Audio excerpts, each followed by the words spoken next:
Hi, thank you for joining me again. I'm going to start in Matthew chapter 26. We're reading through the Bible, particularly reading through the New Testament right now. So this is Matthew chapter 26, and I'm reading from the New American Standard Bible. In my previous video, I put some links in there, and I have the same description at the bottom of this video.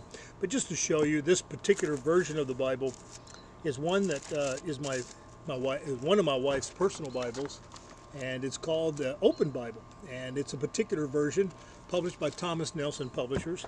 The New American Standard Bible is actually copyrighted by the Lockman Foundation. And if you want to know more about them, I have a link to the Lockman Foundation's website in the description underneath this video as well. In addition to the New American Standard Bible and an updated version of the NASB, they also publish the Amplified Bible, which is a very interesting scripture to help you learn the implications and the meanings behind the Hebrew and the Greek words.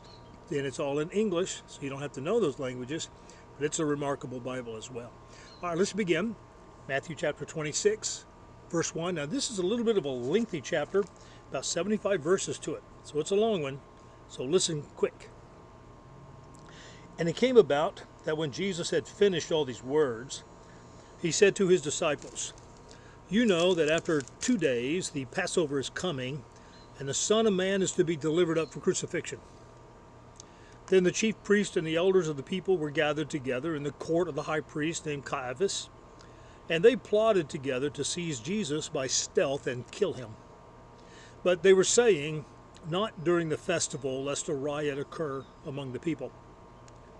Now, when Jesus was in Bethany at the home of Simon the leper, a woman came to him with an alabaster vial of very costly perfume, and she poured it upon his head as he reclined at the table. But the disciples were indignant when they saw this and said, "Why this waste? For this perfume might have been sold for a high price and the money given to the poor." But Jesus was aware of this and said to them, "Why do you bother the woman? For she has done a good deed to me. For the poor you have with you always, but you do not always have me. For when she poured this perfume upon my body, she did it to prepare me for burial. Truly I say to you, wherever this gospel is preached in the whole world, what this woman has done shall also be spoken of in memory of her." Then one of the 12, named Judas Iscariot, went to the chief priest and said, "What are you willing to give me to deliver him up for you?" And they weighed out to him 30 pieces of silver.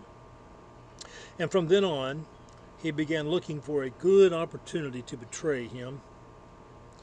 Now, on the first day of unleavened bread, the disciples came to Jesus, saying, "Where do you want us to prepare for you to eat the Passover?" And he said, "Go into the city to a certain man and say to him, 'The teacher says, my time is at hand. I am to keep the Passover at your house with my disciples.'" And the disciples did as Jesus had directed them, and they prepared the Passover. Now when evening had come, he was reclining at the table with the 12 disciples. And as they were eating, he said, "Truly I say to you, that one of you will betray me." And being deeply grieved, they each one began to say to him, "Surely not I, Lord." And he answered and said, "He who dipped his hand with me in the bowl is the one who will betray me. The Son of Man is to go, just as it is written of him. But woe to that man by whom the Son of Man is betrayed.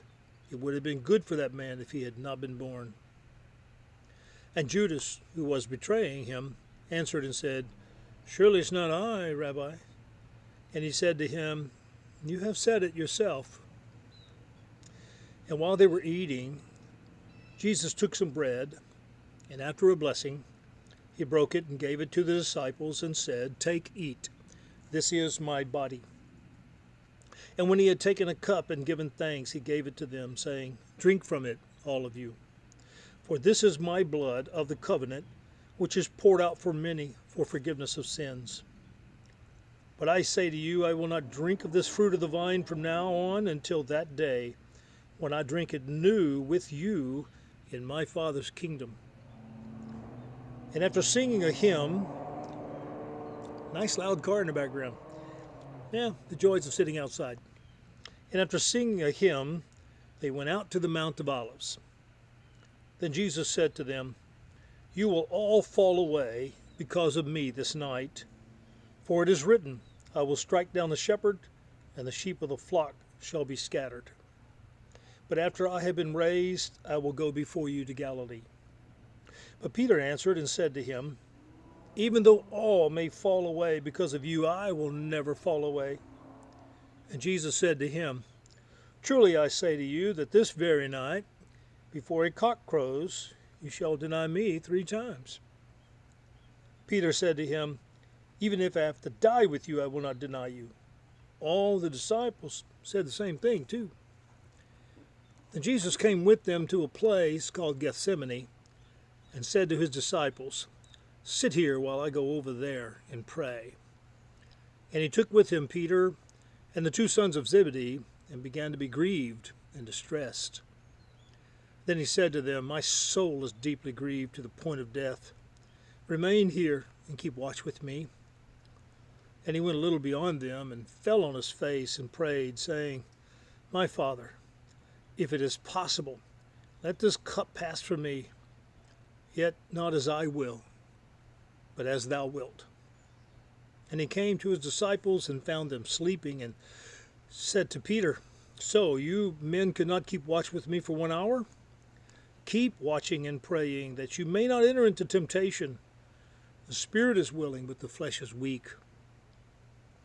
He went away again a second time and prayed, saying, "My Father, if this cannot pass away unless I drink it, thy will be done."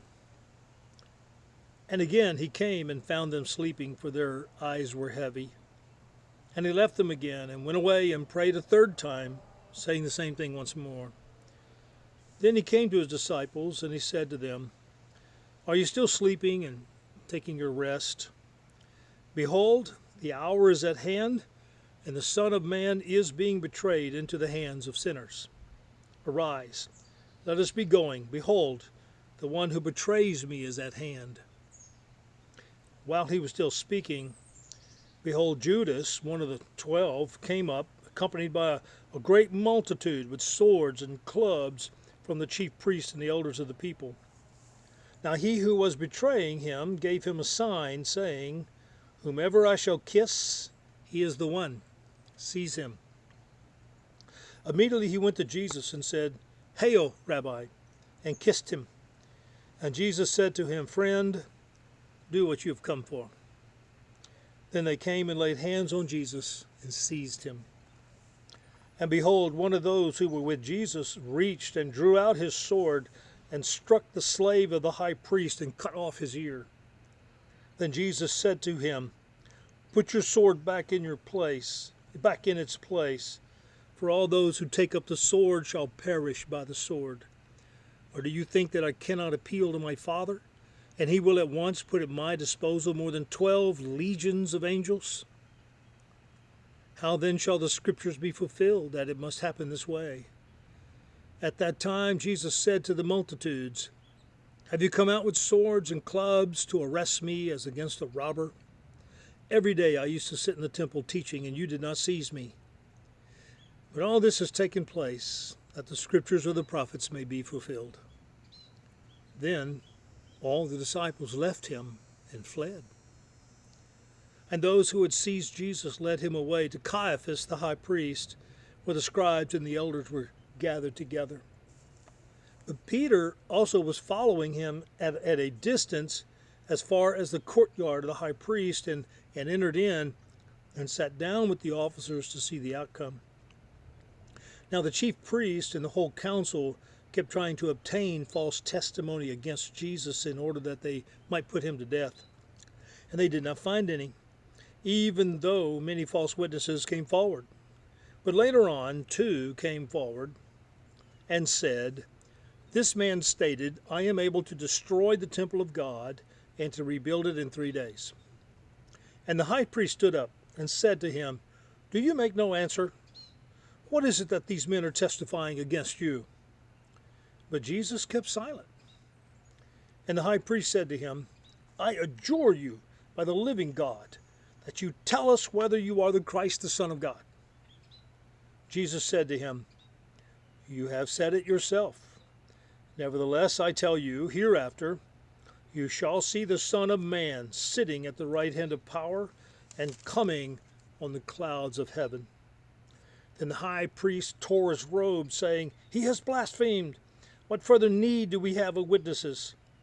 Behold, you have now heard the blasphemy. What do you think?" And they answered and said, "He is deserving of death." Then they spat in his face and beat him with their fists, and others slapped him and said, "Prophesy to us, you Christ. Who is the one who hit you?" Now Peter was sitting outside in the courtyard, and a certain servant girl came to him and said, you too were with Jesus the Galilean." But he denied it before them all, saying, "I do not know what you are talking about." And when he had gone out to the gateway, another servant girl saw him and said to those who were there, "This man was with Jesus of Nazareth." And again he denied it with an oath, "I do not know the man." And a little later, the bystanders came up and said to Peter, "Surely you too are one of them, for the way you talk gives you away." Then he began to curse and swear, "I do not know the man." And immediately a cock crowed. And Peter remembered the word which Jesus had said, "Before a cock crows, you will deny me 3 times." And he went out and wept bitterly. Thank you for joining me in the Gospel of Matthew chapter 26.